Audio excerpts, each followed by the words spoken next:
आला 10 मिनिट नंतर आलं नेटवर्किंग मध्ये आपण जेव्हा जेव्हा लोकांना भेटतो मग ते कदाचित तुमच्या व्यवसायासाठी मेंटोरिंग असेल, तुमच्या व्यवसायासाठी काउन्सिलिंग असेल, कन्सल्टिंग असेल, तिथून आपल्याला रेफरन्सेस जनरेट होऊ शकतात आणि कोणताही रेफरन्स ला तुम्ही हलकं मानायचा विचारही करू नका.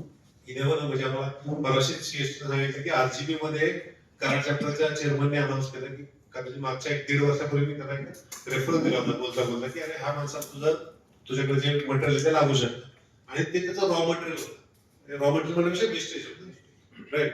तर त्यातनं त्यानं 55 लाखाचा बिझनेस केला, जेव्हा त्यानं 10 लाखाचा प्रॉफिट मिळतो. म्हणजे कोणताही रेफरन्स तुमच्यासाठी हलका नसू शकणार आहे. प्रत्येक रेफरन्सला तुम्ही फॉलो घ्या. आपल्या व्यवसायाला आपल्याला वाढवायचं, व्यवसाय करायचा, प्रॉफिट कमवायचं. त्यामुळे व्यवसायामध्ये रेफरन्स कुठले हलक्या देऊ नका. एक एवढं सांगणार आणि नेक्स्ट प्रोसिजर आपण चालू करा श्रीराज सर.